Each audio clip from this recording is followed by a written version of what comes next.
In December 1943, the Imperial Japanese Army General Staff Second Bureau produced an intelligence estimate that would prove catastrophically wrong. According to their calculations, the United States Navy should have approximately 13,070 officers and 296,000 enlisted personnel by the end of the month. The estimate was based on careful analysis of pre-war American naval capacity, recruiting patterns, and training infrastructure. Japanese intelligence had tracked American ship construction with impressive accuracy. They knew how many carriers were being built, how many destroyers would enter service, how many submarines were under construction. But they had fundamentally miscalculated something far more important. They had no idea how many people were actually serving in the American fleet. The actual numbers were devastating. By December 1943, the United States Navy had 219,279 officers, 120,472 officer candidates, and 343 enlisted men. Total strength was approximately 2.4 million personnel. Japan had estimated 309,000 total. The error was 7.6 to 1. Japanese military planners were basing every strategic calculation on the assumption they faced an American fleet with perhaps twice their own personnel. In reality, they were fighting a navy that had 7 times more people than they had estimated. That single intelligence failure meant that every assumption about American logistics capacity, operational tempo, and replacement capabilities was fundamentally wrong. The miscalculation began with a cultural blind spot. Major General Okamoto, who served as chief of the Army General Staff Second Bureau at the outbreak of the Pacific War, led an intelligence organization that entered the conflict with just 20 officers and 20 enlisted personnel, focused on analyzing foreign militaries. Their primary focus had been the Soviet Union. Only 2 or 3 officers addressed air intelligence. The Army War College provided minimal intelligence training. Japanese military culture emphasized combat operations and tactical prowess. Intelligence was considered a secondary function, often assigned to mediocre personnel rather than the best officers. This institutional weakness meant that when Japan needed comprehensive analysis of American industrial mobilization, they lacked both the personnel and the expertise to conduct it properly. Japanese intelligence officers had studied the American and British navies extensively before the war, but their studies focused almost exclusively on tactics, ship designs, and fleet compositions. No one of significance was interested in Western shipyard expansion, large-scale crew mobilization, or training systems. The concept that America might fundamentally transform its approach to military personnel development never entered Japanese strategic thinking. A Japanese journalist recorded in 1943 that his nation was totally incapable of standing apart objectively and viewing positively the emotions and thought patterns of other countries. Accordingly, it was not possible for Japan to look at things objectively. This cultural limitation permeated the intelligence services. The first concrete evidence that something was wrong with personnel estimates came from battlefield observations rather than intelligence analysis. During the Guadalcanal campaign that began in August 1942, Japanese forces initially estimated American Marine strength on the island at 2,000 personnel. They considered it inconceivable that the landing was anything more than a reconnaissance in force. When combat began, Japanese commanders discovered there were over 10,000 Americans on Guadalcanal. Later in the combat began campaign, Japanese estimates said 10,000 Americans were present when there were actually 23,000. The pattern repeated across the Pacific. Japanese Army officers estimated General Douglas MacArthur's Bataan Army at 25,000 men, when there were actually 80,000 on the peninsula. They estimated British forces in Singapore at 30,000 when there were 85,000. They estimated the Midway garrison at 750 men and 60 aircraft when there were 3,027 men and 121 combat aircraft. These tactical intelligence failures should have triggered a comprehensive review of American military capacity. They didn't. Japanese command structure was fragmented. The Army General Staff, the Navy General Staff, and the Imperial General Headquarters all operated with significant independence. Intelligence was not shared effectively between services. More critically, intelligence that contradicted operational planning was often dismissed or ignored. Japanese military culture during this period did not reward officers who delivered unwelcome assessments.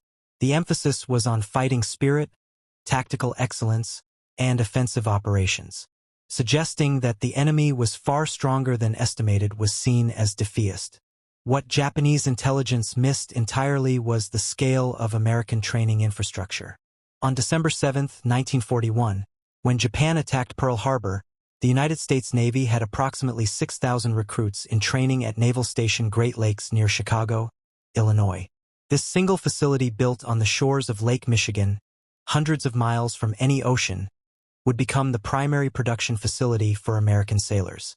6 months after Pearl Harbor, Great Lakes had 68,000 recruits in training.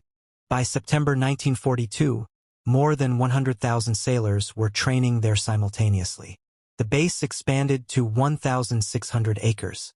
More than 700 instructors ran continuous training cycles between Pearl Harbor and the Japanese surrender in August 1945. Naval Station Great Lakes alone trained over 1 million sailors. That single facility processed more personnel than the entire Japanese Navy fielded at its peak. Japanese reconnaissance never detected this. Great Lakes was deep in the American interior, far from any coastal areas Japanese aircraft could reach. Intelligence officers knew the facility existed from pre-war records, but they had no way to observe its massive wartime expansion. Their estimates were based on the facility's pre-war capacity, which was designed for perhaps 20,000 personnel maximum. They had no framework for understanding that Americans would build temporary structures, convert civilian buildings, and operate multiple shifts to process 5 times the design capacity. But Great Lakes was just the beginning. The United States Navy established 4 entirely new major training stations during the war, each built from scratch specifically for wartime mobilization. Naval Training Station Sampson opened in New York in 1942 and could process 20,000 recruits simultaneously. Naval Training Station Farragut opened in Idaho in September 1942 in a remote mountain valley. It trained nearly 300,000 sailors before closing in 1945. Naval Training Station Bainbridge opened in Maryland in October 1942. Each facility was built on massive scale using rapid construction techniques. Japanese intelligence knew about none of them. These bases didn't exist in pre-war records. They were built too quickly to track through normal intelligence channels. They were located in areas Japan had no ability to observe directly. The intelligence failure went deeper than training facilities. In July 1943, the United States Navy launched the V-12 program, a revolutionary college-based officer training system. The program operated on 131 university campuses across America. It took high school graduates and college students, put them on active duty as apprentice seamen, sent them to university for technical education, and then commissioned them as officers after graduation. Between July 1943 and June 1946, more than 125,000 men went through the V-12 program. That single program produced more officers than Japanese intelligence estimated the entire American Navy would have in total personnel. The V-12 program operated at Harvard, Yale, Princeton, Notre Dame, Cornell, Northwestern, and dozens of other universities. Students studied engineering, navigation, communications, and foreign languages. They lived in dormitories converted to military barracks and attended classes alongside civilian students while subject to military discipline. The program created a pipeline that could produce thousands of technical specialists every semester. Japanese intelligence never detected it. They knew American universities existed and that some had naval ROC programs, but they had no conception that the Americans had converted their entire higher education system into a military training infrastructure. American mobilization operated on principles completely foreign to Japanese military thinking. Japan had built its navy through decades of careful cultivation. Officers attended the Naval Academy for years. Technical specialists underwent extensive training programs. Crews drilled constantly to achieve precision. Quality was paramount. The Japanese Navy was professional, highly skilled, and extremely capable. But it was small, and when ships were sunk or pilots killed or crews lost, they couldn't be replaced quickly. The entire system was built on the assumption that wars would be decided by the quality of forces in being at the start of conflict. America took the opposite approach. They decided that scale mattered more than individual perfection. They built training systems that could process millions of people. They accepted that individual sailors might be less skilled than their Japanese counterparts. Initially, they compensated with overwhelming numbers, superior logistics, and continuous replacement capability. An American destroyer that lost crew in combat could return to port, take on fresh sailors straight from training, and be back at sea within weeks. A Japanese destroyer with similar casualties might wait months for replacements if they could be found at all. The Americans also solved a problem Japan never recognized existed. Most American recruits came from inland areas, farm boys from Iowa, factory workers from Detroit, college students from Kansas. These people had never seen the ocean, much less served on a ship. The Navy built enormous swimming pools at bases in the middle of the country to teach swimming. They constructed ship simulators on dry land. They created standardized training manuals that any instructor at any facility could use. They industrialized education the same way they had industrialized manufacturing. A recruit class at Great Lakes had 1,000 men receiving identical instruction on identical schedules using identical equipment. When they graduated, they might not be as individually skilled as Japanese sailors, but there were 1,000 of them, and another 1,000 was already in training behind them. By late 1943, American production of trained sailors had reached industrial scale. Great Lakes was graduating classes every few weeks. The V-12 program was commissioning hundreds of new officers every semester. Specialized technical schools produced radar operators, sonar technicians, fire control specialists, and communications experts. The pipeline ran continuously and was accelerating. The more people America trained, the more the trainers they had. Graduates became instructors. Officers who completed technical training taught the next class. The system was self-reinforcing and growing exponentially. Japan, meanwhile, struggled to replace losses. After the Battle of Midway in June 1942, Japan lost 4 fleet carriers and most of the highly trained flight crews aboard them. Those pilots represented years of training. They couldn't be quickly replaced. Japan tried to accelerate pilot training programs, but they didn't have enough instructors, enough aircraft, or enough fuel for training flights. Each loss made the problem worse. Fewer experienced pilots meant fewer instructors, meant lower quality training, meant higher losses. It was a death spiral that by late 1943 was well underway. The personnel miscalculation had strategic consequences. Japanese leadership couldn't fully grasp. Japanese submarines operating in 1944 repeatedly reported being stunned by the volume of American logistics traffic.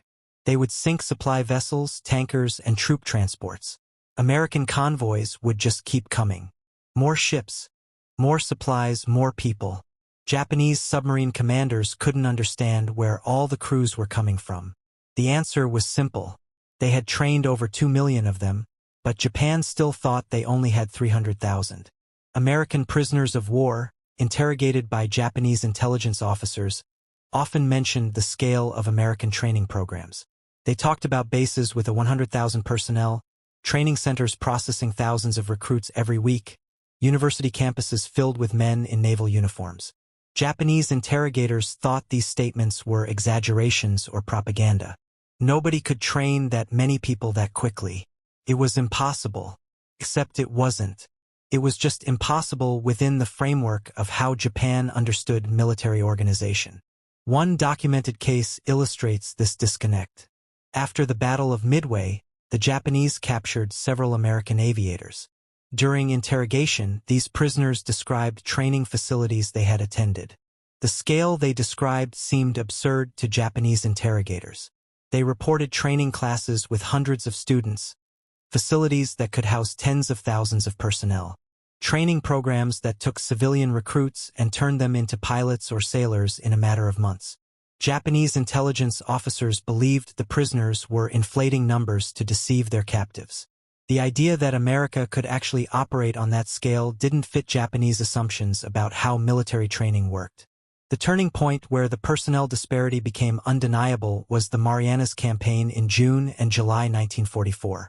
American forces assaulted Saipan, Tinian, and Guam with overwhelming strength. Japanese defenders on those islands reported being stunned by the sheer number of American troops coming ashore.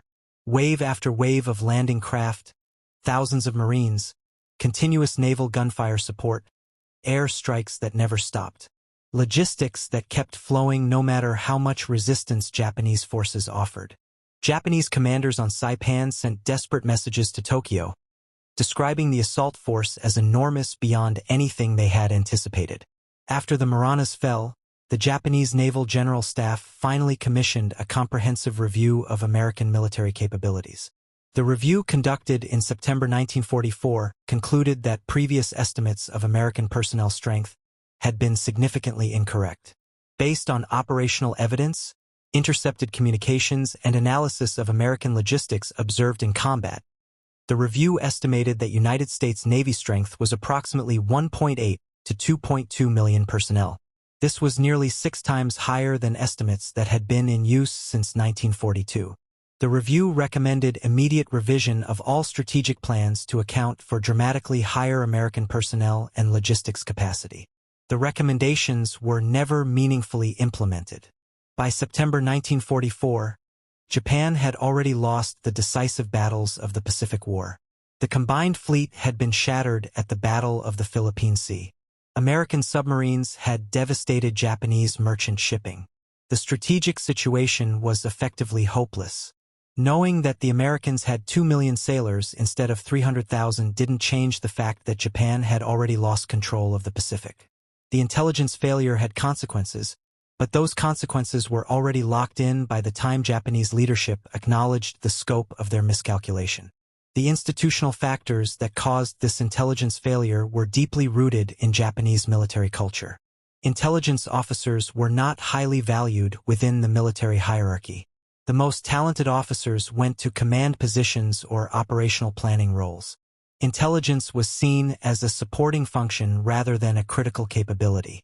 This meant that even when intelligence officers identified problems with estimates, they lacked the institutional authority to force revisions against the preferences of operational commanders who wanted to believe the enemy was weaker.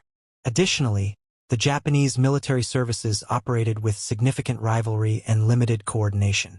The Army and Navy had separate intelligence organizations that rarely shared information effectively. Intelligence about American training capacity might have been noticed by one service but never communicated to the other. The fragmented structure meant that even when pieces of accurate intelligence existed, they weren't assembled into a comprehensive picture that could drive strategic revision. The intelligence failure was also compounded by confirmation bias at the highest levels of Japanese command. Military planners had convinced themselves that America was fundamentally unsuited for sustained warfare. They believed American culture was too individualistic, too focused on material comfort, too divided by regional and ethnic differences to effectively mobilize for total war. Any intelligence suggesting otherwise was unconsciously filtered out as unreliable. Senior commanders saw what they wanted to see and dismissed evidence that contradicted their preferred narrative. Post-war interrogations of Japanese intelligence officers by American occupation forces revealed the depth of this miscalculation. When American interrogators explained the actual scale of programs like the V-12 system or the expansion of facilities like Great Lakes, Japanese officers were genuinely shocked. Some initially refused to believe the numbers, even when presented with documentary evidence. The concept that America had trained millions of people in just a few years simply didn't fit their understanding of how military organizations functioned. One Japanese intelligence officer stated in a 1946 interrogation that if someone had told him during the war that America would field a navy of over 2 million people, he would have considered it impossible propaganda. The industrial capacity to build ships existed, but the ability to find, train, and deploy millions of sailors seemed beyond the realm of possibility. The irony is that American intelligence made the opposite mistake in some areas. Throughout 1942 and early 1943, American analysts consistently overestimated Japanese military capabilities in certain domains. They thought Japan had more aircraft than it did, more experienced pilots, more robust logistics. American commanders often planned operations assuming they faced a stronger enemy than actually existed. This caution probably saved lives. It meant American forces approached battles with appropriate preparation and overwhelming resources. They didn't underestimate their opponent. In Japan's case, underestimating American strength led to strategic decisions based on fantasy. By the time reality became undeniable, it was far too late to adjust course. The personnel intelligence failure had one unexpected consequence that Japanese leadership never anticipated. Because Japan believed American forces were smaller than they actually were, Japanese commanders often committed forces to battles they should have avoided. If Japanese strategic planning had accurately understood that they faced a navy 7 times larger than estimated, they might have pursued a more defensive strategy earlier. They might have recognized that decisive fleet engagements would inevitably favor an enemy with overwhelming numerical superiority and unlimited replacement capacity. They might have focused on making the cost of advancing through the Pacific so high that America would seek a negotiated settlement rather than continuing offensive operations. Instead, Japanese forces repeatedly engaged American fleets in major battles throughout 1943 and 1944, suffering catastrophic losses of ships, aircraft, and irreplaceable trained personnel. Each engagement was planned based on the assumption that American strength was limited and that a decisive Japanese victory could shift the strategic balance. The reality was that every loss Japan suffered was permanent, while every loss America suffered was temporary. American logistics could replace destroyed ships within months. American training could replace lost crews within weeks. Japanese losses were simply gone, creating a cumulative deficit that grew worse with every engagement. The intelligence failure regarding American personnel also affected Japanese decisions about home defense and resource allocation. If Japanese planners had understood the actual scale of American naval power, they might have prioritized different defensive preparations. More resources might have gone to fortifying the home islands earlier in the war. More emphasis might have been placed on dispersing critical war production to reduce vulnerability to strategic bombing. More effort might have been devoted to developing weapons systems specifically suited for asymmetric defense against an overwhelming enemy. By 1945, the consequences of the personnel intelligence failure were visible in every aspect of Japan's strategic position. American task forces operated continuously across the Pacific with seemingly unlimited ships and crews. When vessels needed maintenance or refitting, replacements were available. When crews needed rest, fresh personnel rotated in. The sustained operational tempo was something Japanese forces simply couldn't match. Their fleet was limited by both the number of ships available and the number of trained crews to man them. American fleets faced neither constraint. The story of how Japan miscalculated American naval personnel strength by a factor of 7 to 1 is ultimately a story about institutional failure, cultural blind spots, and the dangers of seeing only what you want to see. Japanese intelligence organizations entered the war understaffed, undertrained, and undervalued within the military hierarchy. They focused on tactical details they understood while missing strategic realities they had no framework for comprehending. They collected data that contradicted their estimates but lacked the institutional authority or cultural permission to force revision of comfortable assumptions. The lesson isn't that Japanese intelligence officers were incompetent. Many were highly skilled at the work they did. They tracked American ship construction with impressive accuracy. They correctly predicted American industrial output in several key areas, but they completely missed the human dimension of American mobilization. They didn't understand that America would transform its educational system into a military training infrastructure. They didn't grasp that American culture, which they viewed as weak and individualistic, could mobilize millions of people for coordinated effort. They didn't anticipate that American industrial methods could be applied to producing trained personnel as effectively as they were applied to producing ships and weapons. The intelligence documents from this period that survived the war and were captured by American forces show Japanese analysts struggling with contradictory data. They had evidence that American bases were larger than estimated. They had prisoner statements describing massive training programs. They had operational reports showing American forces deploying in greater numbers than should have been possible. All of this evidence was available, but it wasn't synthesized into a comprehensive reassessment because doing so would have required acknowledging that Japan's entire war strategy was based on fundamentally flawed premises. That kind of admission was institutionally and culturally impossible until defeat made it unavoidable. The Japanese experience with intelligence failure regarding American naval personnel offers enduring lessons about the challenges of strategic assessment. Organizations tend to reject information that contradicts preferred narratives.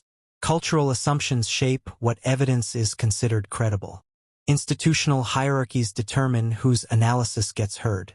And the consequence of getting it wrong when you're estimating enemy capabilities isn't just an academic error on a staff paper. The ship sunk, battles lost, and ultimately a war that becomes unwinnable. Because you were fighting an enemy you never properly understood. If you found this story compelling, please take a moment to like this video. It helps us share more forgotten stories from the Second World War. Subscribe to stay connected with these untold histories. Each one matters. Each one deserves to be remembered, and we would love to hear from you. Leave a comment below telling us where you are watching from. Our community spans from Texas to Tasmania. From veterans to history enthusiasts, you are part of something special here. Thank you for watching, and thank you for keeping these stories alive.